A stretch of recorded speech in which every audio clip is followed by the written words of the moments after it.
awal abad ke-15 sekitar tahun 1404, di tengah riuhnya perdagangan maritim, sebuah kapal berlabuh di pesisir utara Jawa. Saat itu, tanah Jawa masih dipenuhi ajaran Hindu-Buddha dan kepercayaan animisme. Namun, seorang ulama besar datang membawa cahaya baru. Ialah Maulana Malik Ibrahim, seorang tabib dan pedagang dari Timur Tengah. Ia tidak datang dengan senjata atau kekuatan, tetapi dengan ilmu dan kebijaksanaan. Dengan penuh kelembutan, ia mulai mendekati masyarakat setempat. Sopo iki sandangannya beda dari kita. Aku gak ngerti nangin delok dia video pedagang biasa. Dia tampak berwibawa.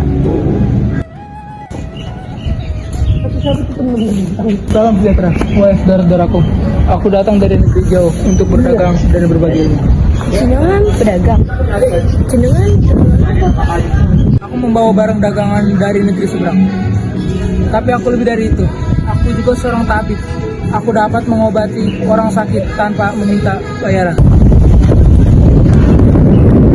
Tabib, bisa kamu dengan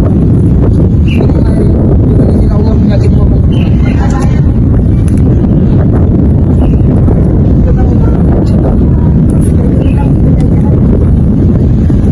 Bertahun-tahun berlalu, ajaran Islam mulai berkembang. Salah satu murid terbaik Maulana Malik Ibrahim adalah putranya sendiri, Sunan Ampel yang bernama asli Raden Rahmat. Ia menyadari bahwa Islam akan lebih kuat jika memiliki pusat pendidikan. Ia pun membangun pesantren dan masjid yang berlokasi di Surabaya. Pesantren ini menjadi yang pertama di Jawa. Disinilah Sunan Ampel menanamkan nilai-nilai Islam kepada para pemuda yang kelak akan meneruskan perjuangan dakwah. Guru, mengapa kita belajar agama di sini? Bukankah cukup beribadah saja? Ilmu adalah cahaya, anakku. Tanpa ilmu, kita mudah tersesat dalam kegelapan. Kalian adalah penerus agama Islam di tanah Jawa. Tapi guru, bagaimana jika mereka tidak menerima kami di tanah ini? Masih banyak yang menerima kepercayaan lama. Dengan akhlak dan kebijaksanaan, kita harus memahami ajaran Mohlimo. Mohlimo itu apa, Guru? Mohlimo itu artinya kita harus menjauhi 5 hal, yaitu tidak berjudi, tidak mencuri, tidak mabuk, tidak berzina, dan tidak makan riba. Jika kita mengamalkan ajaran ini, agama Islam itu membawa kebaikan. Namun, tidak semua orang bisa diajak dengan cara yang sama. Raden Maulana Maktum Ibrahim atau yang dikenal dengan Sunan Bonang, yaitu putra Sunan Ampel, memilih jalan yang berbeda. Ia memahami bahwa masyarakat Jawa sangat mencintai seni dan budaya. Dengan syair-syair penuh makna, ia menyampaikan ajaran Islam. Tanpa paksaan, tanpa ancaman, masyarakat yang datang untuk mendengarkan musik perlahan mulai memahami kebijaksanaan Islam. Siapa yang mencari cahaya akan menemukan kebahagiaan sejati. Tuhan, apakah ini hanya sekedar lagu atau ada maknanya? Ini bukan hanya lagu, tetapi nasihat. Hidup bagaikan perjalanan. Jika kita mencari cahaya yang benar, kita akan menemukan kebahagiaan sejati. Di alun-alun Demak, masyarakat berkumpul untuk menyaksikan pertunjukan wayang. Tidak ada yang menyangka bahwa pertunjukan ini adalah bagian dari dakwah Islam. Wahai para penonton, setiap kehidupan pasti ada pertarungan antara kebaikan dan keburukan. Dan ketahuilah, kebaikan pasti akan menang. Dengan menyisipkan ajaran Islam dalam cerita rakyat, Sunan Kalijaga yang bernama asli Raden Mas Said membuat Islam mudah dipahami. Tanpa paksaan, masyarakat mulai menerima Islam sebagai bagian dari kehidupan mereka. Dalam, apakah cerita ini memiliki makna yang dalam? Benar, setiap pertunjukan ini memiliki makna bahwa kita harus menjalani kehidupan dengan baik agar kita tetap berada di jalan yang benar. Di lain kota, seorang wali yang memiliki nama asli Raden Kasim berdakwah di Gresik atas perintah ayahnya, Sunan Ampel. Ia melihat ketimpangan sosial yang terjadi di masyarakat. Sunan Derajat tidak hanya mengajarkan agama, tetapi juga kepedulian terhadap sesama seperti menyantuni anak-anak yatim dan orang-orang yang sakit. Tuan, kami tak punya makanan buat hari ini. Anak-anak kami menangis kelaparan. Jangan khawatir saudaraku, di sini tidak dibiarkan satu orang pun kelaparan. Makan. Tidak tahu membalas kebaikan. Sama-sama. Tidak perlu membalas dengan harta. Di sini Islam telah mengajarkan kita untuk saling membantu. Bagi Sunan Rajab, Islam bukan hanya tentang ibadah, tetapi juga bagaimana membantu sesama. Ajaran ini kemudian tertanam kuat dalam budaya gotong royong masyarakat Jawa. Di Kudus, tantangan dakwah berbeda. Masyarakat di sana masih sangat kuat memegang tradisi Hindu-Buddha. Sunan Kudus yang bernama asli Jafar As-Sadiq menyadari bahwa Islam harus diperkenalkan dengan cara yang halus dan penuh penghormatan.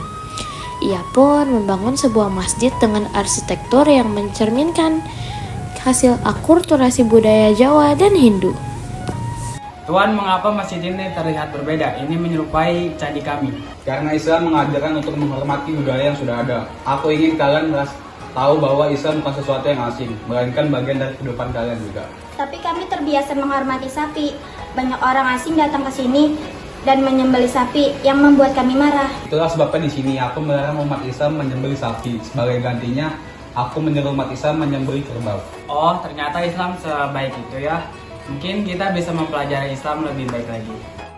Di pesisir utara Jawa terdiri seorang wali yang percaya bahwa pendidikan adalah kunci kemajuan Islam. Maulana Ainul Yakin atau yang dikenal dengan Sunan Giri tidak hanya mengajar di pesantrennya, tetapi juga mengirim para santri ke berbagai daerah. Guru, mengapa kita harus berdakwah di tempat lain? Bukankah cukup menyebarkan Islam di sini saja? Islam adalah cahaya yang harus menerangi seluruh Nusantara. Kalian akan pergi ke Bali, ke Lombok, dan Sulawesi untuk membawa ilmu dan kebaikan. Tapi guru, bagaimana jika mereka menolak kami? Jangan memaksa, dakwahlah dengan akhlak dan ilmu. Jika mereka melihat kebaikan dalam Islam, mereka akan menerimanya dengan hati yang terbuka. Melalui pendidikan, Islam menyebar hingga ke pelosok Nusantara. Murid-murid Sunan Giri membawa ajaran Islam ke tempat-tempat yang belum tersentuh sebelumnya. Di sebelah barat Jawa, Syarif Hidayatullah atau yang dikenal dengan Sunan Gunung Jati menghadapi tantangan berbeda. Cirebon masih berada di bawah pengaruh kerajaan Hindu-Buddha. Di dalam keraton Cirebon inilah Sunan Gunung Jati berdialog dengan raja dan bangsawan setempat. Tuan Sunan, bagaimana Islam bisa hidup berdampingan dengan tradisi kami? Islam tidak menghapus budaya, namun menyempurnakannya. Kebaikan tetap dijaga, dan yang menyimpang kita luruskan. Tapi rakyat sudah biasa dengan ajaran lama. Siasa masuk Islam. Islam membawa keadilan dan kesetaraan, dan biarkan kami mendidik rakyat dengan damai. Baik, aku ingin melihat bagaimana Islam membawa kebaikan terhadap rakyatku. Dengan kebijaksanaannya, ia tidak langsung menentang tradisi lama, melainkan membimbing para masyarakat menuju Islam dengan damai. Perlahan, Cirebon berkembang menjadi pusat penyebaran Islam di Jawa Barat. Di lereng Gunung Muria sekitar daerah Kudus, di antara hamparan sawah dan kebun yang menghijau, seorang wali memilih cara dakwah yang berbeda. Ia tidak berdakwah di kota atau istana, tetapi di desa-desa terpencil bersama para petani dan pedagang. Tuan, hasil panen hari ini kurang baik, Tuan. Apa yang harus kita lakukan? Petani bukan hanya soal hasil, tapi juga soal niat. Jika kita bekerja dengan ikhlas, maka itu menjadi suatu ibadah. Ibadah, tapi bukannya ibadah hanya sholat dan puasa. Tidak, anak. Setiap kerja keras yang kita lakukan dengan niat yang baik, maka itu menjadi nilai ibadah. Sunan Muria mengajarkan Islam dengan cara yang sederhana, membaur dengan masyarakat tanpa memaksa. Melalui pendekatan ini, Islam menyebar luas hingga ke pedalaman. Bertahun-tahun kemudian, mereka menyadari bahwa Islam telah berkembang luas di Jawa dengan cara yang unik. Mereka berbeda cara, tetapi satu tujuan. Dari pesantren hingga kesenian, dari pertanian hingga pemerintahan, Islam tumbuh dan diterima dengan damai. Zaman terus berubah, tetapi ajaran Wali Songo tetap hidup. Dari seni wayang hingga masjid-masjid tua, Dari pesantren hingga budaya gotong royong, semua adalah jejak yang mereka tinggalkan. Mereka telah tiada, tetapi cahaya Islam yang mereka nyalakan terus bersinar, menerangi Nusantara hingga hari ini.